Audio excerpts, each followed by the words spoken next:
परिचय। हे, तुम्हें देखकर अच्छा लगा सबा। तुम मिस्र से कब लौटी? कल ही मनीषा। मैं बेसब्री से तुम्हारे लौटने का इंतजार कर रही थी। मुझे मिस्र के सभी पिरामिडों के बारे में बताओ ना सबा। मनीषा, पिरामिड बहुत बड़ी संरचनाएं हैं।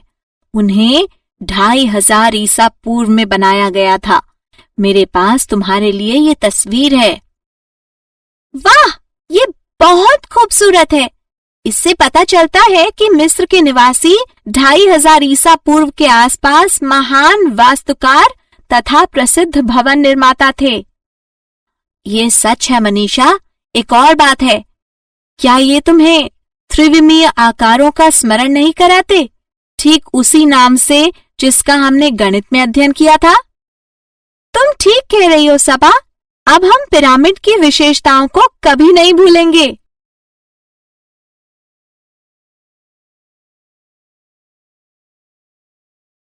उद्देश्य। इस पाठ के अंत में आप निम्न करने में सक्षम हो जाएंगे। रेखाखंडों की लंबाई की तुलना करना, समकोण, ऋजुकोण, संपूर्ण कोण, न्यून कोण, अधिक कोण तथा प्रतिवर्ती कोणों की पहचान करना, कोणों को मापना, कोणों और भुजाओं के आधार पर त्रिभुजों का वर्गीकरण करना, चतुर्भुजों को श्रेणीबद्ध करना, बहुभुजों का नामकरण करना और त्रिविमीय यानी 3D आकारों को पहचानना। रेखाखंडों की तुलना। रेखाखंड एक रेखा का एक भाग होता है जिसके दो निश्चित अंत बिंदु होते हैं एवं इसीलिए मापा जा सकता है। रेखाखंडों की निम्न तरीकों से तुलना की जा सकती है: देखकर, अक्ष द्वारा और मापकर। आइए प्रत्येक विधि को विस्तार से देखते हैं।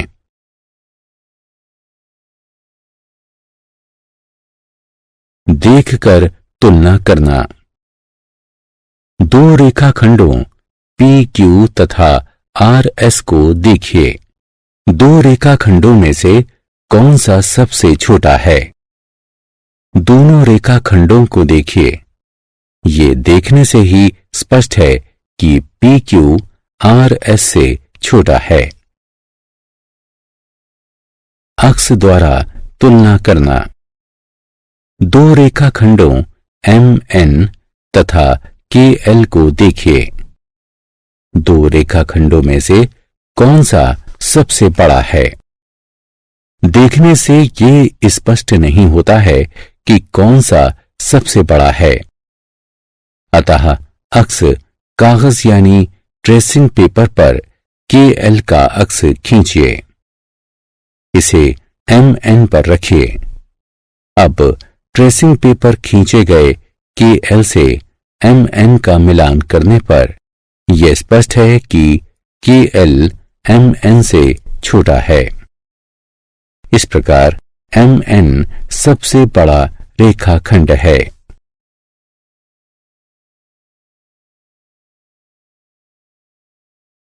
मापकर तुलना करना। दो रेखाखंडों AB तथा CD को देखिए। दो रेखाखंडों में से कौन सा सबसे लंबा है?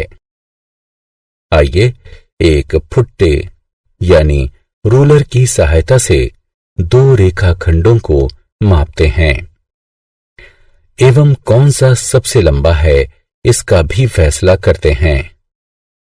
आइए रेखाखंडों को मापने के लिए सेंटीमीटर वाले भाग का प्रयोग करते हैं। रूलर को AB के नीचे इस तरह रखिए कि रूलर का एक हिस्सा ठीक A के नीचे हो। AB की लंबाई को चिन्हित कीजिए। ये 5 सेंटीमीटर है। CD के लिए इसी प्रक्रिया की पुनरावृत्ति कीजिए। CD की लंबाई 3 सेंटीमीटर है। अतः ए बी सबसे लंबा है। माप गलत भी हो सकती है यदि रूलर को सही नहीं रखा गया हो अथवा व्यक्ति गलत कोण से माप ले रहा हो। डिवाइडर का प्रयोग करना मापन का एक बेहतर तरीका है। डिवाइडर को ए बी पर इस तरह रखिए कि डिवाइडर की एक भुजा अंत बिंदु ए पर हो तथा दूसरी भुजा का अंत बिंदु बी पर हो। अब ए बी को मापिए। डिवाइडर को रूलर पर रखिए। ए बी की लंबाई को 5 सेंटीमीटर के रूप में लिखिए। अब इसी तरीके से सी डी को मापिए। सी डी की लंबाई को 3 सेंटीमीटर के रूप में लिखिए। अतः ए बी सबसे लंबा है। समकोण, ऋजुकोण एवं संपूर्ण कोण। एक रिहायशी इलाके में 4 क्षेत्र ए, बी, सी और डी हैं। 4 क्षेत्र इस तरह स्थित हैं। राजीव क्षेत्र ए में रहता है और फिटनेस का दीवाना है। प्रतिदिन सुबह वो आवासीय परिसर और उसके आसपास जॉगिंग करता है। आइए अब हम उसके द्वारा उपयोग किए जाने वाले 2 मार्गों को देखते हैं। जॉगिंग करते हुए राजीव 3 भिन्न कोण बनाता है। वे हैं समकोण, ऋजुकोण और संपूर्ण कोण। आइए प्रत्येक कोण को अब विस्तार से देखते हैं।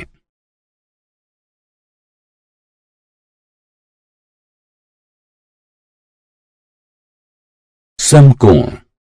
आइए प्रथम मार्ग को देखते हैं जिस पर राजीव जॉगिंग करता है। वह क्षेत्र ए से क्षेत्र सी तक जॉगिंग करता है और बाईं ओर मुड़ता है। फिर क्षेत्र डी तक जॉगिंग करता है। तत्पश्चात पुनः बाईं ओर मुड़ जाता है। फिर क्षेत्र बी तक जॉगिंग करता है और एक बार पुनः बाईं ओर मुड़ जाता है एवं फिर क्षेत्र ए की ओर वापस जॉगिंग करता है। हर बार राजीव बाईं ओर मुड़ता है। वो 90 डिग्री का समकोण बनाता है। इस प्रकार एक पूरे चक्कर में वो 4 समकोण बनाता है।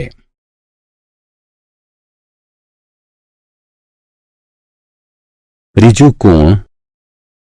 आइए द्वितीय मार्ग को देखते हैं जिस पर राजीव जॉगिंग करता है। वह क्षेत्र ए से क्षेत्र सी तक जॉगिंग करता है और बाईं ओर मुड़ता है। फिर क्षेत्र डी तक जॉगिंग करता है।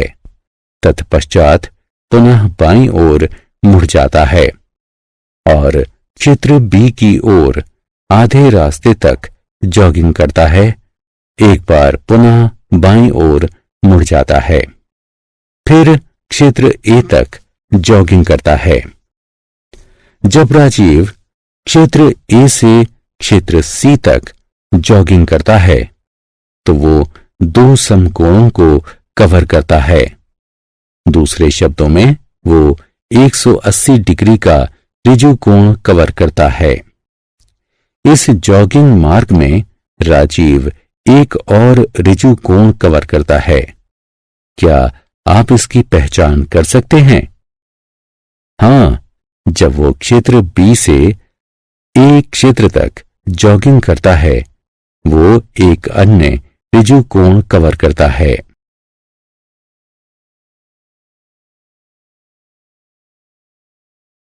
संपूर्ण कोण।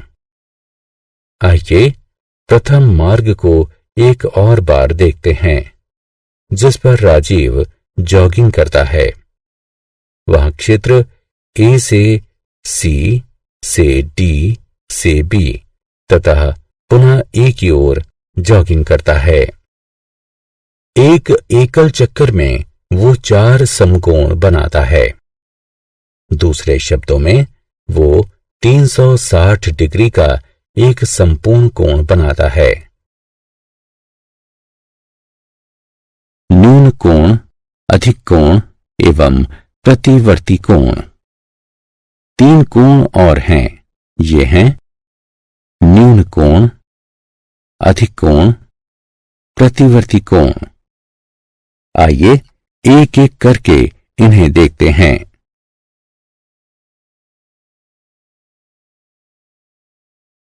न्यून कोण। खुले हुए दरवाजे की इस तस्वीर को देखिए। क्या आप उस कोण की पहचान कर सकते हैं जो धरातल के साथ बनता है? जी हां, ये 90 डिग्री का है। अब धीरे धीरे दरवाजे को बंद कीजिए। क्या आप उस कोण की पहचान कर सकते हैं जो अब धरातल के साथ बनता है? आप सही हैं, ये 90 डिग्री से कम है। 90 डिग्री की माप से कम का कोण न्यून कोण कहलाता है।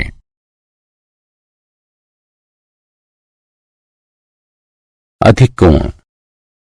आइए उन पुनः खुले हुए दरवाजे की तस्वीर पर चलते हैं।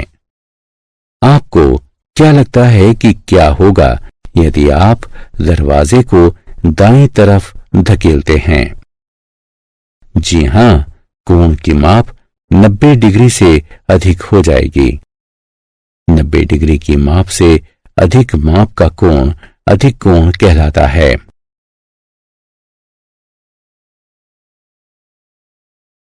प्रतिवर्ती कोण। इस केक को देखिए। इसके 1/4 को काटा गया है। एक पूरा केक 360 डिग्री का एक संपूर्ण कोण बनाता है। केक का काटा गया 1/4 हिस्सा 90 डिग्री का कोण बनाता है। बचा हुआ केक 270 डिग्री का कोण बनाता है। 180 से अधिक माप का कोण प्रतिवर्ती कोण कहलाता है।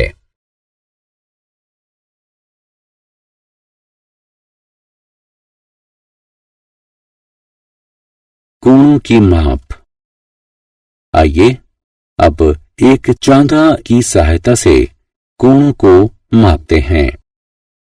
चांदा एक 0 से 180 तक के चिन्हों वाला एक अर्धवृत्तीय ज्यामितीय उपकरण है। ये चिन्ह डिग्री को दर्शाते हैं। बाहरी चिन्ह एक कोण को मापने के लिए प्रयोग किए जाते हैं, जिसके शीर्ष बाईं ओर बने होते हैं। भीतरी चिन्ह एक कोण को मापने के लिए प्रयोग किए जाते हैं, जिसके शीर्ष दाईं ओर बने होते हैं। चांदी की सहायता से कोण AOB को मापिए। चांदी को किरण OB पर रखिए।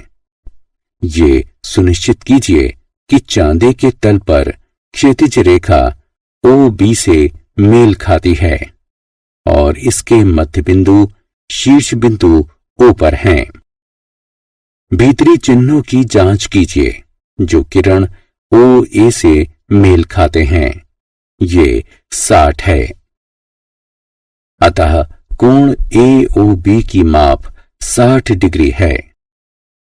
चांदी की सहायता से कोण MON को मापिए। चांदी को किरण ON पर रखिए।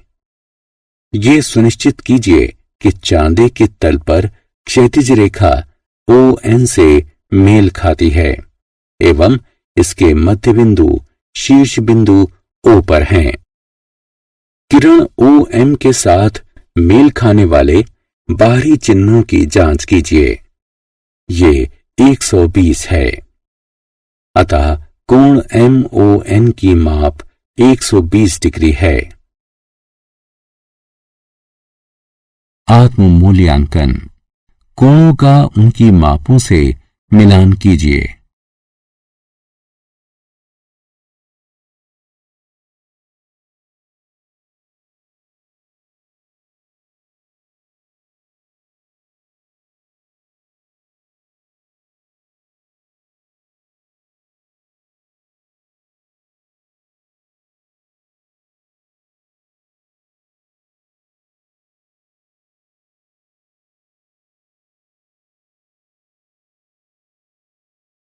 बहुत अच्छे। त्रिभुजों का वर्गीकरण। एक त्रिभुज तीन भुजाओं वाली एक बंद आकृति होती है। निम्नलिखित के आधार पर हम त्रिभुज का वर्गीकरण कर सकते हैं। भुजाएं और कोण। आइए एक एक करके इन्हें देखते हैं।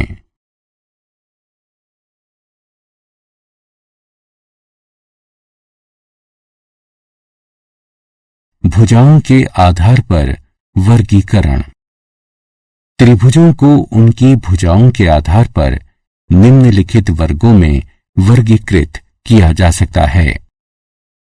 समबाहु त्रिभुज, समद्विबाहु त्रिभुज और विषमबाहु त्रिभुज।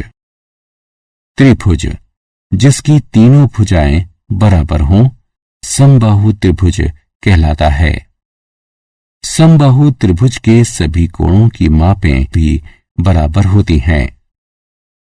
त्रिभुज जिसकी दो भुजाएं बराबर हों समद्विबाहु त्रिभुज कहलाता है। समद्विबाहु त्रिभुज की समान भुजाओं के सम्मुख कोण भी बराबर होते हैं। त्रिभुज जिसकी तीनों भुजाएं बराबर नहीं हों विषमबाहु त्रिभुज कहलाता है। विषमबाहु त्रिभुज के सभी कोण असमान होते हैं।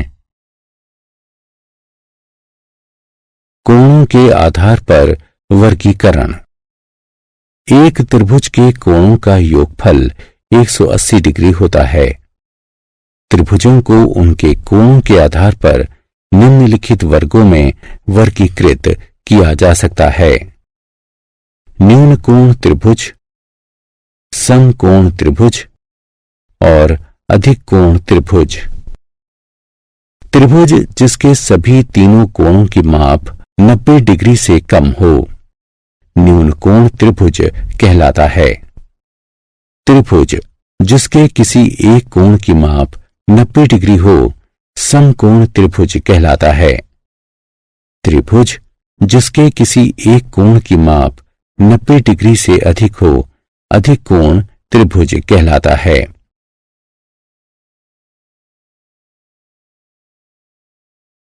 लंब रेखाएं। इन दो रेखाओं को देखिए। ए बी सी डी को प्रतिच्छेद करती है। दो रेखाओं का प्रतिच्छेदन बिंदु O है। प्रतिच्छेदन बिंदु पर सभी 90 डिग्री के चार कोण बनते हैं। अतः दो रेखाएं परस्पर लंबवत कहलाती हैं। यदि O सी डी का भी मध्य बिंदु हो तब ए बी सी डी को समद्विभाजित करता है, क्योंकि ये सी डी को दो समान भागों में विभक्त करता है।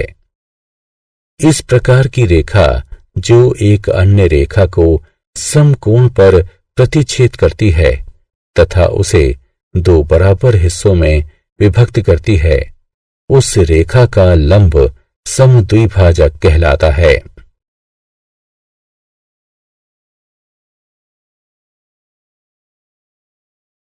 चतुर्भुजों का वर्गीकरण।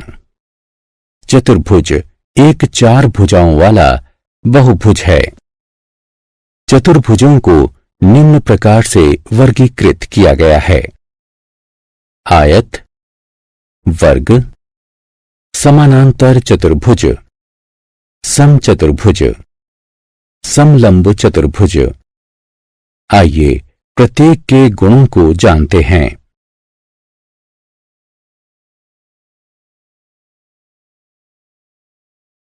आयत।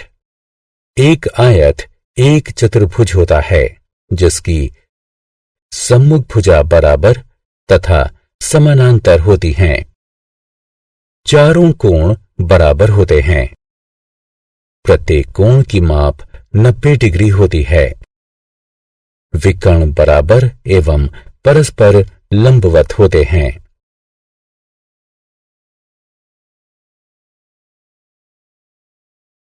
वर्ग।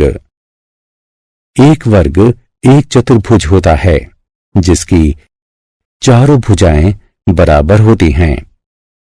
सम्मुख भुजाएं समानांतर होती हैं। चारों कोण बराबर होते हैं। प्रत्येक कोण की माप 90 डिग्री की होती है। विकर्ण बराबर एवं परस्पर लंबवत होते हैं। समानांतर चतुर्भुज।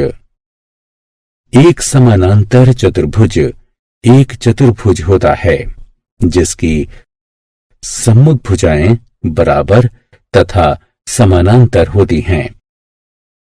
सम्मुख भुजाएं बराबर होती हैं।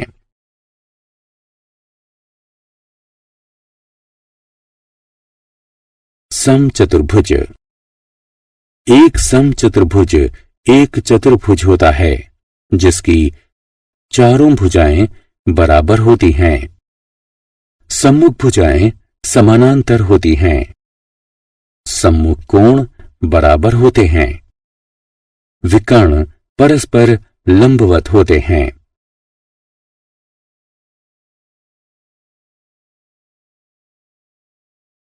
समलंब चतुर्भुज।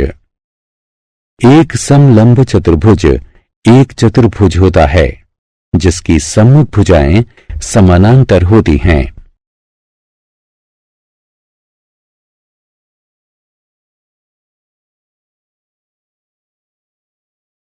आत्म मूल्यांकन।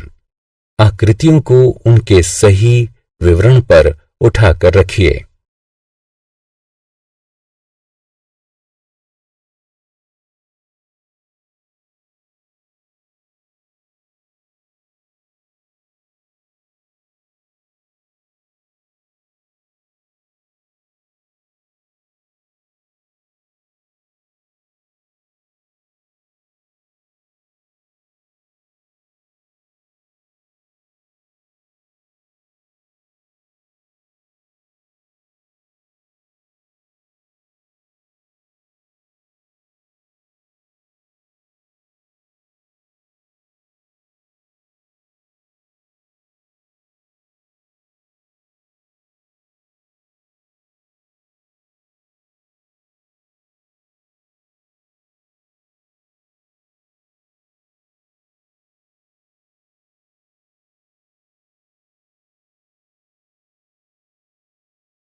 बहुत अच्छे।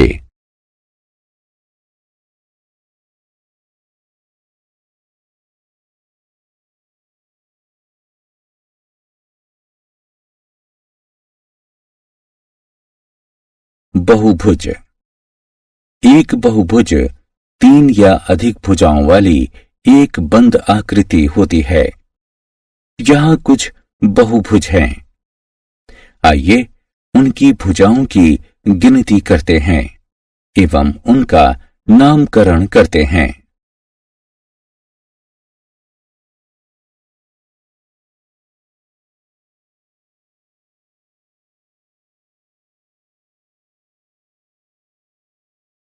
त्रिविमीय आकार। त्रिविमीय आकार में गहराई होती है। वे 2 विमीय आकारों की भांति सपाट नहीं होते हैं। त्रिविमीय आकारों के उदाहरण हैं घन, शंकु, गोला, घनाभ, प्रिज्म, पिरामिड इत्यादि। एक त्रिविमीय आकार की सपाट सतह को उसकी फलक के रूप में जाना जाता है। वह बिंदु जहां 2 फलकें मिलती हैं किनारे कहलाते हैं। वह बिंदु जहां 2 किनारे मिलते हैं शीर्ष कहलाते हैं।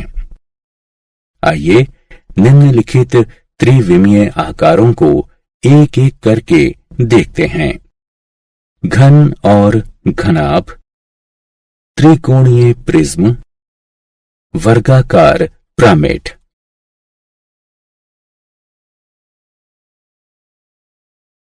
घन और घनाभ। एक घन या घनाभ में 6 फलकें होती हैं। 12 किनारे होते हैं, 8 शीर्ष होते हैं। एक घन के उदाहरण में सभी 6 फलक वर्ग होते हैं, जबकि घनाभ के उदाहरण में ये आयत होते हैं। एक घन का उदाहरण एक पासा है, एक घनाभ का उदाहरण एक पुस्तक है। त्रिकोणीय प्रिज्म। एक त्रिकोणीय प्रिज्म में 2 त्रिकोणीय फलकें होती हैं, 3 आयताकार फलकें होती हैं, 9 किनारे होते हैं, 6 शीर्ष होते हैं। एक त्रिकोणीय प्रिज्म का उदाहरण एक तंबू है।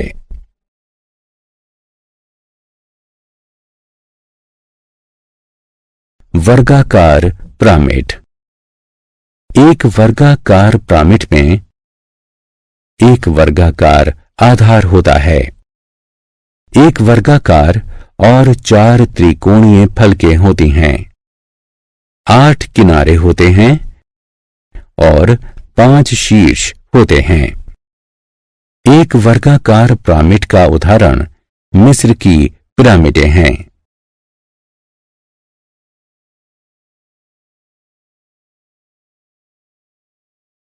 सारांश। आइए हमने जो कुछ सीखा है उसे संक्षेप में दोहरा लें। कोणों को न्यून कोण, समकोण, अधिक कोण, ऋजु कोण, प्रतिवर्ती कोण तथा संपूर्ण कोणों के रूप में वर्गीकृत किया गया है। त्रिभुजों को उनके कोणों के आधार पर न्यून कोण, अधिक कोण तथा समकोण के रूप में वर्गीकृत किया गया है। उन्हें उनकी भुजाओं के आधार पर समबाहु, समद्विबाहु और विषमबाहु त्रिभुजों के रूप में वर्गीकृत किया गया है। एक चतुर्भुज एक 4 भुजाओं वाला बहुभुज है। एक बहुभुज एक 3 या अधिक भुजाओं वाली एक बंद आकृति है। त्रिविमीय आकारों में गहराई होती है। एक रेखा का एक लंब समद्विभाजक एक रेखा को समकोण पर प्रतिच्छेद करता है एवं उसे 2 बराबर हिस्सों में विभक्त करता है।